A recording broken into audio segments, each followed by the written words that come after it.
Hi there, this is Kit with Scrapbook Warehouse, and today we're going to make a watercolor card using Oxide inks as well as the new collection from Tim Holtz and Stampers Anonymous. So first off, make sure you've got your watercolor backing cut out, and I'm going to use the re-inkers because that just makes things a little bit easier. You don't need that much, just put a little bit of the pink on your crafting mat. Now this card design was inspired by Debbie Hugh, who did a beautiful watercolor card. Spread a fair amount of water sort of in the area of where you want your pink to be on the card mat with a large brush, and then take a smaller brush and pick up a little bit of that ink there and dot it around the edge where the water is the heaviest. Now you use this to sort of color. As you can see, I ended up with a bit of a pink tail, so I just dried that off real quick because I don't want a lot of pink pigment to be down at the bottom of the card. You can really use your water to push the color around the card and just slowly add more ink. And if you're finding you've got too much water and not enough color, just use your paper towel to suck up some of that water there. So I like to put it on an angle, and that's how it'll dry, with a heavier edge at the bottom. Normally you wouldn't want stark lines in your card making, but for this project I wanted a hard line to demarcate where the pink ends. So I just added a little bit more ink and picked up my heat tool to give that a dry, warmed it up on my hand. Make sure you don't burn yourself if you do that. And then go ahead and dry up all of that. And this just is so you can really layer the colors on and get as light or as dark of a look with the color as you want. It's all about your personal preference. I wanted something a little bit more intense. So now that I've done that, I'm going to go ahead and add some more water to blend in the upper dry line, and that just gets rid of those water lines there. Wash off my pen as well. So now I use a bit of paper towel to pull off some of the excess water. So you can see this is a bit of a fussy card. You can play with it a bunch back and forth until you have the look you want. And now I'm going to go ahead and use the faded jeans, and this is for the sky. So I'm going to add lots of water up to sort of where the pink is. Take another small brush. This one's different because I don't want to mix my colors or get a purple. And then I start to push ink around the paper. And I use my larger brush to spread where the water is, and that'll allow the blue color to fade down into the pink. So lots of back and forth tilting to make sure that I spread the water and the ink everywhere I want it to go on the card.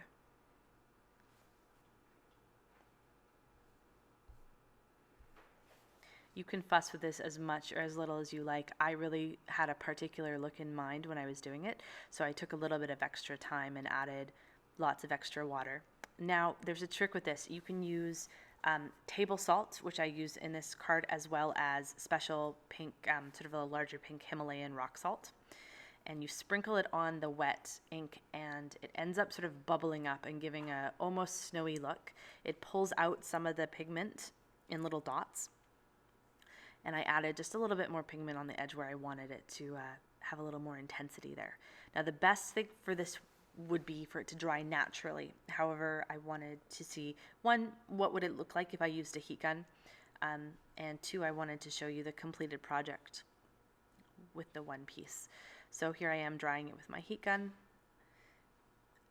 Take care not to hold your heat. If you're going to do it with a heat gun, instead of letting it dry naturally, take care not to let the heat gun go too close, because you end up almost boiling the water and the salt together, and it doesn't look very nice, as I tried on my earlier examples.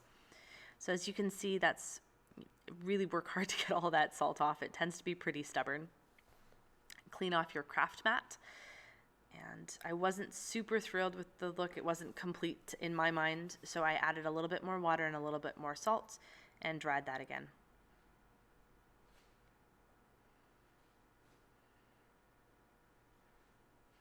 So now that I'm pretty much done with the salt, I just wanted to add a little bit more color. I wanted the top of the sky to look really dark. So I gave it a bit of a wet down along the edges, and then I put some black soot on my craft mat. And I'm going to use that very sparingly on the top edge of the card just to give it a sort of a smoky Christmas look. Now you don't have to do this if you wanted a lighter card, but I wanted a sort of darker look. And once I've got my ink on there, I use a lot of water to spread that down into the blue, and then I just dry it off, and it gives me a more moody, intense look to my card. Once your card's all dry, it's time to figure out how you want to place your stamps on there. So I have my stamping tool from Tonic and Tim Holtz, and these are the different stamp options from the stamp set that I'm using today. So I'm going to pick out this beautiful watercolor tree, and getting his placement just right was important to me, so I took a bit of time to fuss over that until I thought he was in the right spot. Just press him down to pick him up, and then first off I'm going to use the vintage photo for the trunk of the tree and just get it nice and inked up. Don't worry if you make a few mistakes with this, because you will be watercoloring him a bit later. When you are washing off your other ink, be cautious so you don't move him. So now I use the walnut stain just a little bit, not as much as the vintage photo, to give a bit of a darker edge to the trunk. And then I took the peeled paint for all of the leaves on the tree. So again, when you're washing off your stamps, they do move a little bit, so be cautious. I put a bit more vintage photo and walnut stain onto the leaves of the tree to give it a more of a 3D look. And then I found where I wanted to put the next tree, and I had him coming off the card a little bit with this one. So just inking up for the trunk. This time I put a little bit more of the walnut stain on the leaves of the tree first, and then I put peeled paint over top, and then some more vintage photo on top of that.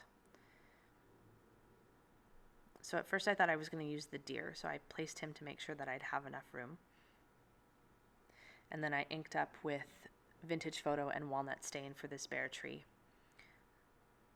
And I didn't actually like the look of the deer there, so I decided to put in another fully feathered tree into my scene, using the same inking techniques that I used for the other ones.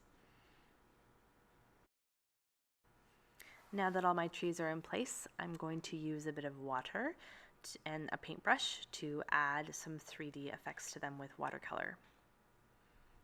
So just clear up your workspace, get your craft mat out, have a dish of water and a small paintbrush, and put some ink down in case you want to add a few more colors onto your trees. So I used peeled paint, vintage photo, and black soot for this part.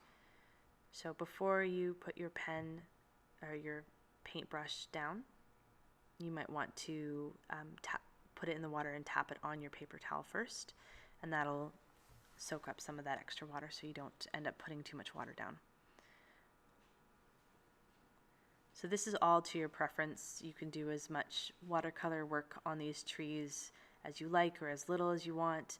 I wanted to add a few dark elements to it, so I used the black soot on the tree trunk and in the leaves. When it dries, it gives it a nice sort of muted chalky finish, which the Oxide inks are so famous for. And it was the exact look that I was going for with this card. It is a Christmas card, but you could use it to give to a gentleman in your life. Really, it's a year-round card, to be honest. It doesn't have to be a holiday card.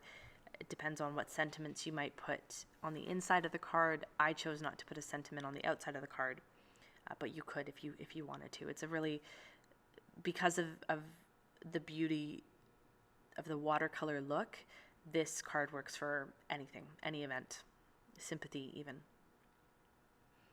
So as you can see, I'm just adding little touches of black, and if you add too much, just use the very corner of your paper towel. Don't mush it down on the page, but just touch it lightly to where the water and ink is, and it'll pick up all that extra.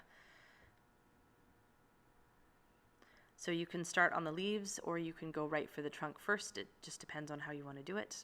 I tried both ways. It tends to look good no matter what, because of the nature of watercolor. It doesn't have to be perfect and pristine.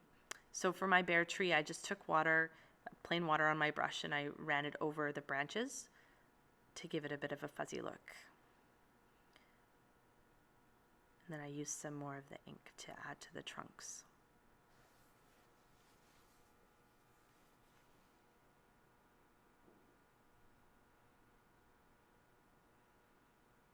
So it really makes those stamps more dimensional. They even look kind of like they've been painted on.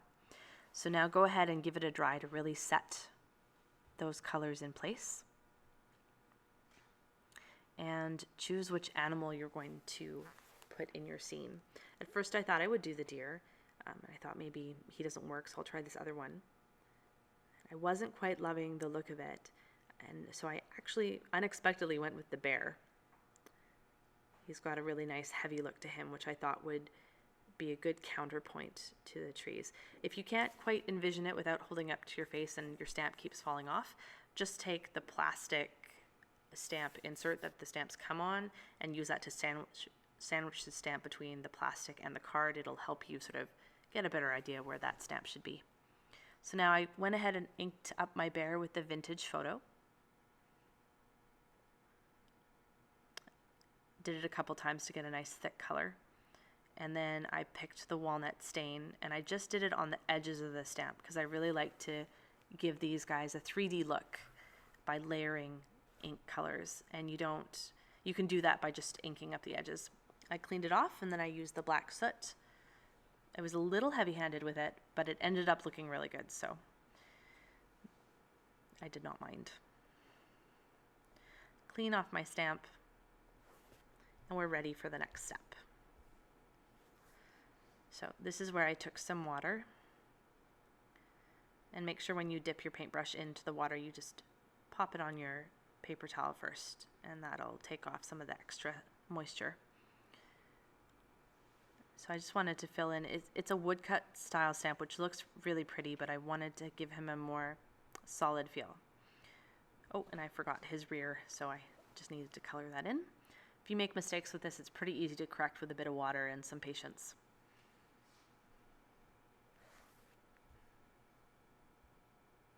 Now that I've got my scene set, I want to add a bit of shading beneath the trees. So with a bit of black soot on my crafting mat and some water, I was just able to add shading underneath the bear's feet.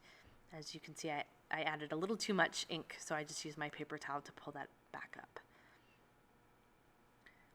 Just heat set that really quickly. And we're getting close to being finished on this card.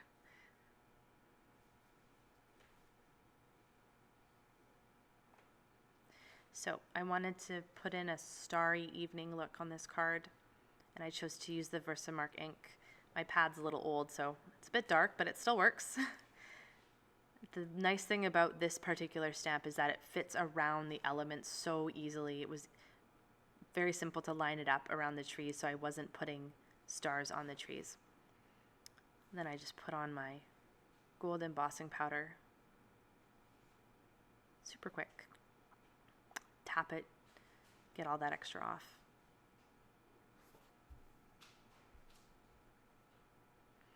Now, I wanted to add a few more, but I didn't want to overwhelm it, so I just inked up the corner, just 2 or 3 of the stars on the corner, and I tapped it down where I wanted it on the card, where I thought it doesn't have enough to make me happy.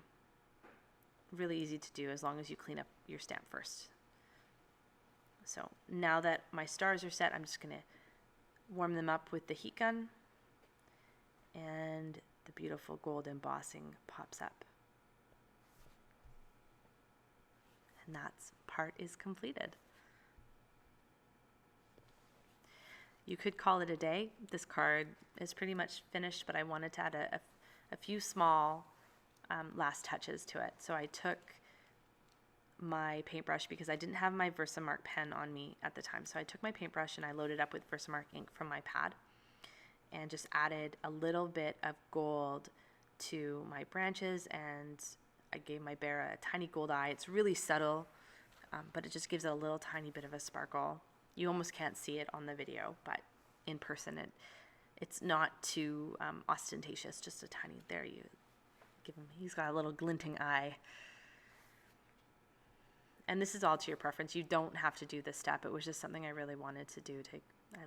Honestly, I just love working with gold embossing powder. So I added what looks like moss, I guess, and I was a little heavy-handed with it. So I took a pair of tweezers, and if you go a little too much with your embossing powder, just take your tweezers and gently scrape off the excess, tap it off nice and firm, and that'll take care of it. You can use a paintbrush too, but I find the tweezers are a little bit more specific. They're a finer tool to use to really get in there. So now just a little bit of gold moss. This is a really special card going to a very special someone this holiday season. So all that's left to do is to mat it. Now with the watercolor, you really want to lay on as much adhesive as you possibly can. I always use more than I probably should, but I want that piece of watercolor to stay to my card backing because it's so waterlogged, it's warped. So I just stick that down, and then I take a clear stamping acrylic block to really press it down so I don't get any of my inky finger smudges on my card. So this was today's watercolor example. Please like and comment, let us know what you think, and you can pick up this stamp and many others from the Stampers Anonymous Christmas collection at scrapbookwarehouse.com. The link will be below.